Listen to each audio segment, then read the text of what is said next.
Hi guys, welcome to Amudhavan சமையல். இன்றைக்கி நம்ம என்ன பார்க்க போகிறோன்னா மீன் குழம்பு எப்படி செய்யலான்னு பார்க்கலாம். ஃபஸ்ட் ஒரு சட்டியில் எண்ணெய் ஊற்றி வைக்கலாம். அதில் வெந்தயம் கொஞ்சம் போட்டுக்கலாம். கொஞ்ச நேரம் கழித்து வெங்காயம் போடணும். வெங்காயம் போட்டு நல்லா வதக்கணும். நல்லா வெங்காயம் போட்டு வதக்குனிங்கன்னா தான் மீன் குழம்போட டேஸ்ட் நல்லாயிருக்கும் காய்ஸ். ஸோ மீன் குழம்பு நல்லா இருக்கணும்னா இந்த டிப்ஸ் அண்ட் இதெல்லாம் ஃபாலோ பண்ணிக்கோங்க காய்ஸ். பாருங்கள், வெங்காயம் போட்டு நல்லா கலக்கணும். வெங்காயம் நல்லா ப்ரௌனிஷ் கலர் வர்ற வரைக்கும் நம்ம இதை நல்லா கலந்துகிட்டே இருக்கணும். நல்லா கலருங்க காய்ஸ். இந்த மாதிரி நல்லா கலரணும். நல்லா கலந்துருங்க காய்ஸ். செம்மையாக இருக்கும் மீன் குழம்பு. இந்த வீட்டில் ட்ரை பண்ணி பார்த்தே தீரணும் காய்ஸ். நெக்ஸ்ட்டு தக்காளி காய்ஸ்.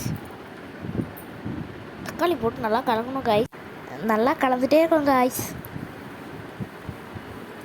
நல்லா இந்த மாதிரி நல்லா கலந்தாதான் தக்காளியோட ஸ்மெல் வந்து குழம்புல தெரியாது காய்ஸ். தக்காளியோட ஸ்மெல் இருந்தால் அந்த பச்சை வாசனை வரும். ஸோ அதை நல்லா கலந்துக்கோங்க இந்த மாதிரி. நெக்ஸ்ட்டு கொஞ்சம் நேரம் கழிச்சு தக்காளி இப்படி தான் காய்ஸ் இருக்கும். இந்த மாதிரி நல்லா அப்படி ஆன ஒன்று நல்லா கலந்துக்கிட்டே இருங்க காய்ஸ். இந்த மாதிரி நல்லா கலக்கணும் காய்ஸ். கலந்து விட்டு தண்ணி ஊற்றிடுங்க காய்ஸ். தண்ணி ஊற்றி ஒரு 15 மினிட்ஸ் இந்த மாதிரி வச்சிங்கன்னா குழம்பு இந்த மாதிரி நல்லா கொதிச்சு வந்துடும். இந்த மாதிரி கொதிச்சு வந்தோடனே மீனை போடுங்க காய்ஸ். இன்றைக்கி நான் மீன் குழம்பு செய்ய போகிறது வந்து சீலா மீன் குழம்பு. இந்த சீலா மீனை வந்து குழம்பு வச்சு சாப்பிட்டா அருமையாக இருக்கும் காய்ஸ். அந்த குழம்பு தான் எனக்கு ரொம்ப ரொம்ப ஃபேவரட் குழம்பு. அந்த மீனை நல்லா போட்டுக்கலாம் காய்ஸ். மீனை நல்லா போட்டுகிட்டே இருந்தோன்னா மீன் நல்லா வேகிறதுக்கு ஒரு 10 மினிட்ஸ் வரைக்கும் நல்லா வெயிட் பண்ணுங்கள். ஒரு 10 மினிட்ஸ் வரைக்கும் அதை வச்சுட்டு அப்புறம் ஸ்டவ் ஆஃப் பண்ணி இறக்கிட்டிங்கன்னா சூப்பர்பான ஒரு மீன் குழம்பு ரெடி. அருமையாக இருக்கும் கைஸ். கண்டிப்பாக டேஸ்ட் பண்ணியே ஆகணும். கண்டிப்பாக டேஸ்ட் பண்ணுங்கள். பாருங்கள், ஆஃப்டர் 10 மினிட்ஸ் வந்து இப்படி தான் இருக்கும். இப்படி வந்தோடனே அந்த மீன் உடஞ்சிடக்கூடாது. ஸோ பார்த்து கலருங்க.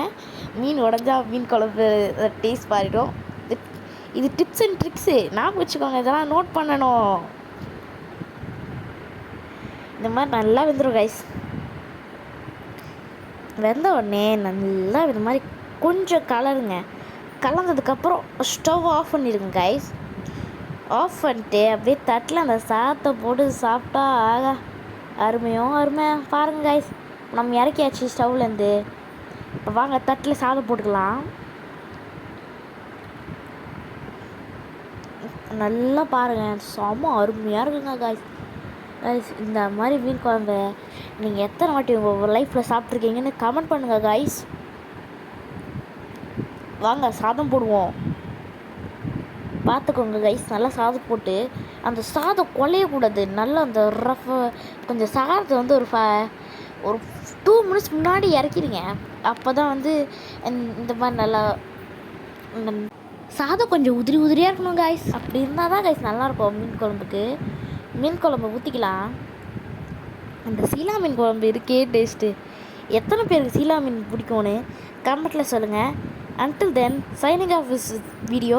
Bye bye guys. This is Amda Samail.